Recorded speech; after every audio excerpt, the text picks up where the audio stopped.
everybody. My name is Andrew LeBlanc. And I'm Eric Lewis. Thanks for joining us on another Town Talk Community Spotlight. Today, we are so fortunate to have Jeff Grandy with us, who is the co-owner of the Holy Whale Brewing Company and Buddha Bear Coffee Roaster and Cafe. Jeff, thanks so much for being with us today. Great to be here, guys. Jeff, again, thanks for joining us. Tell us a bit about Buddha Bear and Holy Whale Brewing in Alma.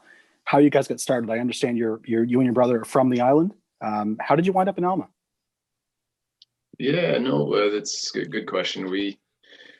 So both of us, this is our kind of our second career, our second career-ish, I guess, for both of us. And back in our probably early 30s, well, mostly myself, I guess, that didn't really enjoy what I was doing. So I went back to college as a mature student and took a brewing course with the goal of kind of beefing up my resume and experience to actually take on an endeavor like this.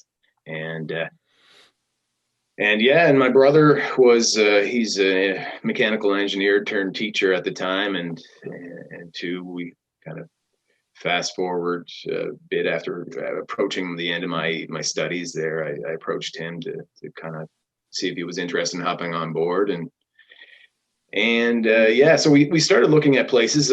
Generally, we kind of had a place in mind, a couple places in mind in the Maritimes. It kind of one had, well, I guess we kind of zeroed in on Alma kind of from the onset,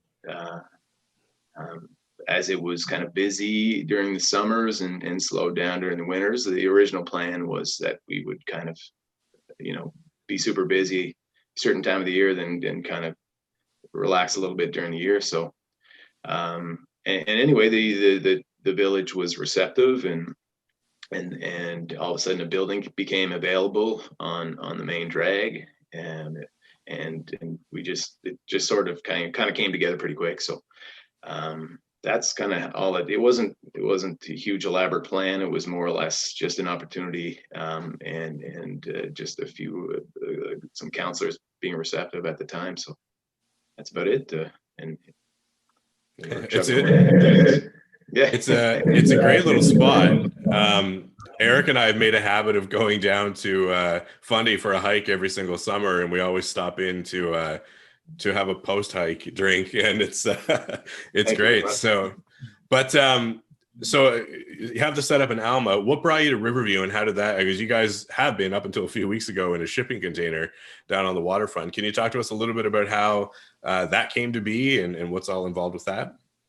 Sure. So it was an initiative from the town itself. A few years back, there was an application and successful funding from the town side of things, commercial development with Mike Fardy and Shane Thompson at the time. Anyway, there was some Canada 150 funding available, and from my end of it, this was one of the projects that they wanted to take on, and there was a kind of a setup similar to this. I guess the overall vision was something similar to a project that was quite successful in Toronto, kind of a shipping container, kind of a base where people would kind of enjoy, and kind of a community-based sort of thing where kind of people would, whether it be drinks or cafe or restaurants or whatever, it would kind of go down to kind of a nice part of town, and that was kind of that was the goal apparently at the time, and we had applied. It was an application process, so we did apply, and luckily we were successful getting to jump in there. We started in, I think it was February, so it was a tough go. At first, I didn't realize how cold it can be on the water in February, and it was a cold winter too. So, and we started with food, with the goal of kind of getting our beer rolling there by summertime. So, and then we realized that it wasn't big enough for both beer and food. We get that question quite a bit. It's like, well, why did you give up the food? It was more of a space thing. with our equipment in there, it is a 20 by 8 foot container. And then when you add some equipment and whatnot, it's more like your walking space is literally about, I don't know, 20 square feet. So it's tiny. It's pretty hard for the staff. It seemed to me from an outside perspective that when you guys sort of pivoted to just the beer garden, I'll call it, kind of vibe, things really took off. I saw people, I would drive by, if I wasn't going there myself, I would drive by and see a pretty good crowd there most evenings, especially on the nice nights. I think everyone in Riverview has taken that photo of the Holy Whale glass on the balcony overlooking the river. Like, what was that experience like for you when you guys made that pivot? Did you see a change right away? Yeah, like the food for us, it's not really our forte, I guess. We tried to get we tried to do it okay and hired somebody to kind of handle that. And it was just, so when we did do the pivot, we changed over to just solely beer.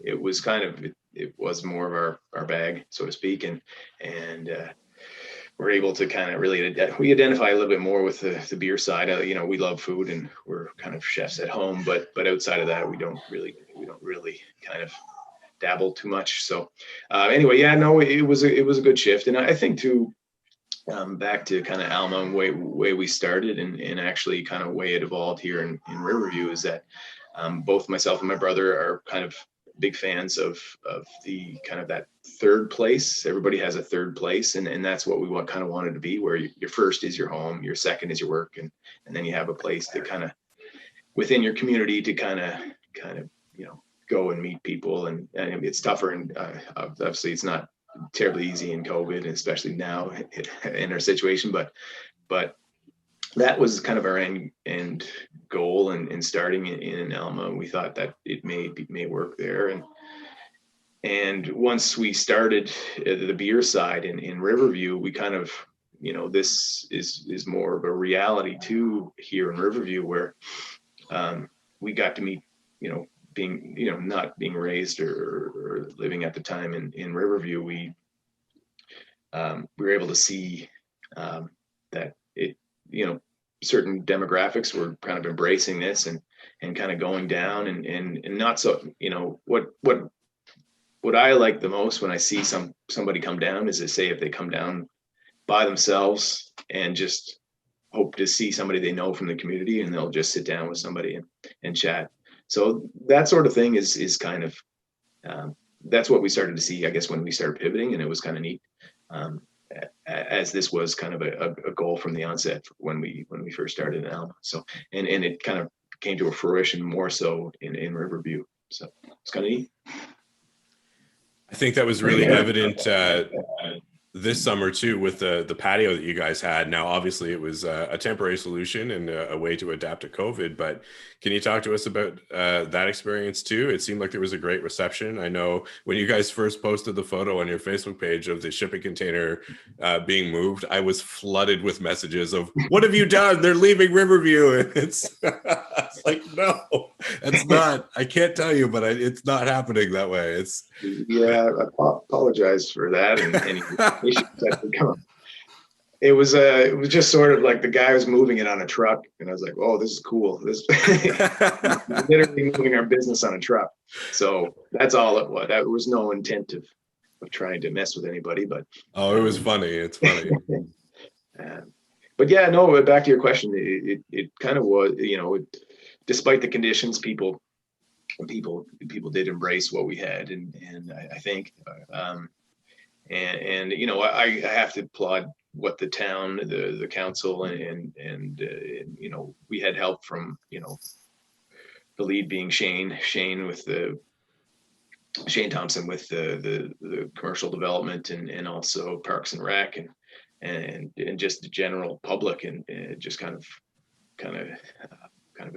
I guess showing a little bit of love for it and coming out. So it started like our original location, as you guys know, it was pretty tiny and very non-conducive to kind of COVID conditions. So, a lot of climbing over people and kind of, this sort of thing. And at the time too, with no masks, it was just not, a non-starter more or less. So From there, it was, we kind of poked the town a little to see if this would be an option, and it was, and we can't thank you guys enough for kind of, not every municipality can say their support. They push this a little bit, especially during this. It's a lot easier to say no than it is to say, well, let's see what you got and go. So I was super impressed with, because there is a comparable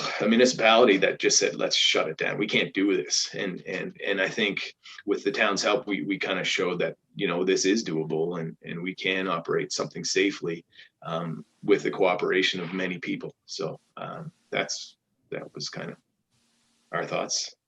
I think just before Eric gets to the next question, I think what you guys are doing really fits in with the larger vision that the town is really trying to promote about, getting active transportation and getting people on that trail and having things to stop and do when you're there, and really build that atmosphere of togetherness and camaraderie. And you guys are a shining example of bringing people together, especially over the summer and during COVID, when it was kind of that bright light in an otherwise orange environment. So you're the yellow to our orange, I guess we can say now. So.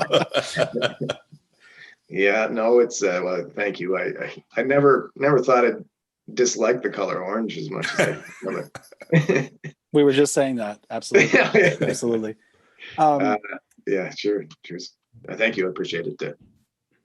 One of the more interesting things that I sort of saw in your journey, just from afar, but you guys had a break-in at some point, or there might have been two. And I recall hearing about that. But then the next thing I saw was a post about how, I think the next day's sales, or maybe that night's sales, once people heard that there had been that issue, people came out in droves to support you. Am I remembering that correctly? And can you tell us a bit about what happened? Yeah, I'm maybe a little confused over one versus the other, but the first one had happened, and it was kind of like confusion or whatever, and it never really happened to us before. We weren't devastated or anything. It was just more the feeling of a little bit of a violation, you know what I mean? So, and at that point in time, we really didn't know, we didn't have any precedent set in our minds. So we just sort of posted something online saying if anybody kind of knows anything. And I think that's kind of how we approached the second one as well. But both times it was kind of, we were kind of bummed out, I guess, if that's the right word or not, but on kind of that violation that somebody kind of came in. And the second one, I think, was a little bit more aggressive. Like they were just wrecking stuff inside. And that one was just a little bit more confusing for us. The first one, you never know what's going on in somebody's head. And to be honest, if they're just stealing stuff, they're not thinking of you, so it's like, it's not they're thinking, oh, well, this guy's an independent business operator, and they just don't think that, and we understand. So, but the second one was a little bit more just a little bit more disheartening, because they did smash stuff and wreck a few things that we had to get going. It took us a little bit of extra work to do, but anyway, back to your question. Yeah, we the next day after both, kind of people came out and bought enough to cover all. I think the first one, we lost something around $500 or $700 worth of stuff and money, and the second one, I think it was with damages and whatnot, it was around that price, maybe a little bit more. And both times, the next couple of days, we were able to get back on our feet and back to normal. So it was very sweet. It was kind of touching at the time, and kind of gave us faith in people, and in Riverview especially. So yeah, so no, it was it's great to hear the community really came out to help out. That's awesome. Yeah, can't say that enough. So just a question about the industry itself. I mean, it seems like the craft beer industry seems to be really supportive of one another. And you guys have served other breweries product at your location. Can you tell us about how that industry works, how there's some collaboration and partnership between the different breweries? Yeah, for sure. Yeah, I think too, like this is something, and it may be a kind of misconception a little bit, is that we do try to work together. We all, I think a lot of us, most of us, some don't. There's, you try to, at the end of the day, everybody's got a competitive spirit, and you kind of want to do better than folks just by, naturally, and I'm sure you guys see it as well in your professions. But when it comes down to it, I think the folks in the industry realize that, if I do well, or if the brewery down the road does well, that's good for all of us. I think, we're not just kind of singing kumbaya, holding hands and all that jazz. It's more of a,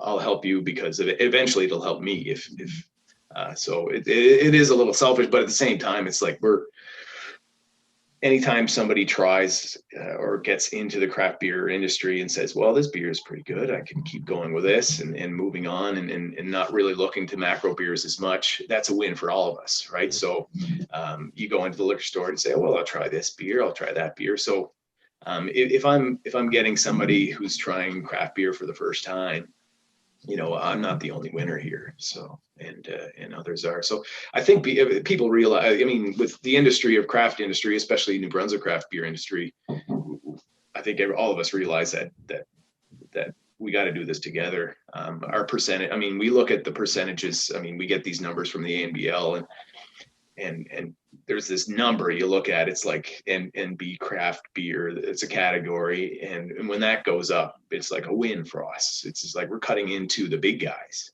and we can't do this alone. It's like that category is us, so we're trying to expand this number, to levels of, say, we look at BC and even down some of the cities in the States and really developed craft beer markets, and they have that segment that is kind of huge and substantial, and that's something we strive to here on the East Coast, especially New Brunswick, and there's a lot of growth potential here, I think.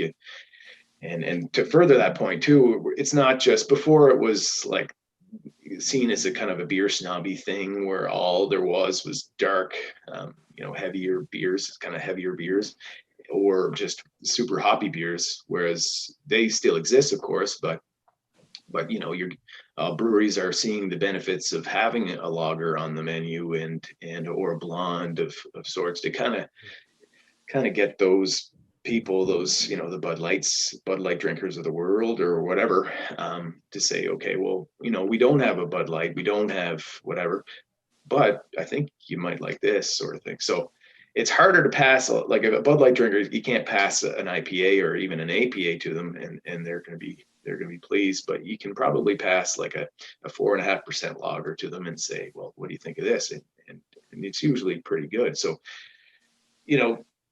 some people ask like the questions and I don't know why it's Bud Light, but it's always somebody comes in and asks for a Bud Light, and I have nothing against Bud Light. It's a good crushable, consistent beer, but those people come in. I love that when somebody asks and I say, well, try this. How about you try that? So it's an opportunity to get them on your side a little bit. And maybe they won't, maybe they won't switch 100% to craft. And we're not asking anybody to switch 100%, but just to not poo-poo it or not look at it as a non-option, that sort of thing. So that's kind of, it's exciting to be in here and getting people asking those questions of wanting to know more about what they're drinking, and whether it's my products or anybody in New Brunswick, really. So or for that matter in the craft beer industry, in any place. And the more of us, I think the better. Cool. That's awesome. Tell us a bit about what's going on now. You're currently set up inside the Chocolate River Station. This is the first time you've done this. You've got the beer hall. What should beer fans know about this location, what they can expect, and now with the new orange level of COVID we're in, hopefully for the short term, but what does all it mean for you guys? Sure. No, thanks for asking that. It's so we, like you say, we moved into kind of kind of the cocoa room, where it's for those anybody not in Riverview or not aware, it's the former fire station, or the town fire station. So it's a fairly large space, and very kind of well done. And what we did, we're there at least till the end of March. So what we did, we just try to make an environment where you can kind of come in and have a drink, or and we also luckily got our license to sell takeaway beers. So we have product that we produce in Alma, and we're able to sell it and we also have our test batch system. That's the reason we were able to get our licenses, to that we all our test batch is done in Riverview. So with Orange and people being aware of Orange, the process isn't that much different. It's like it's more, we have to ask about single households and whatnot. I mean, there's extra questions to it, but at the end of the day, everybody still has to wear a mask. Everybody still has to social distance, when they can, and they're able to consume at their socially distanced seats. So it's not a huge difference from the guest purpose, just other than asking a question. Being asked a question. And also the big thing for us is having beer takeaway available. We weren't licensed to do that prior to entering the cocoa room area. So we know that the Chalk River Station is obviously going to be changing hands next year. Do you have any future plans for what you guys want to see that you're able to talk about right now? I'm sure you guys have things in the works, but I know the shipping container is going to stick around. But what's in store for Holy Whale moving forward? Yeah, no, that's a really good question. Thanks for asking it. So what we've realized here during the past year or so is that we're pretty concentrated on, and kind of, it's a heightened if we're to have a successful year, you have to have a good summer. And if you don't have a good summer, then I don't know what's going to happen to us. So we realized that we kind of need to diversify a little bit, and that being just kind of having a little bit more sales on the 8 months of the year that it's not summer. So that's going to be our large goal, and we have plans to do that in Riverview, and we're working on that at the moment. So I probably can't get into it too much, but we are working on it right now, and we're kind of at the beginning stages. So that's it. And I guess probably the most information is that it's something that we hope to develop our what we call off season, but it's most of the year. So, well, I think at the very least, Riverview residents are going to be ecstatic to know that you want to have a future here in this town, and they'll still be able to come and see you guys. So I want to thank you so much for taking the time to chat with us today, Jeff. We really appreciate it. Make sure you go down and check out what they're doing right now at the Chocolate River Station. Adhere to the orange phase regulations, and thanks again for being with us today. Thanks, Andrew, and thanks, Eric. I appreciate your interest. Thanks so much, Jeff. Thanks for watching Town Talk, everybody. Have a great day.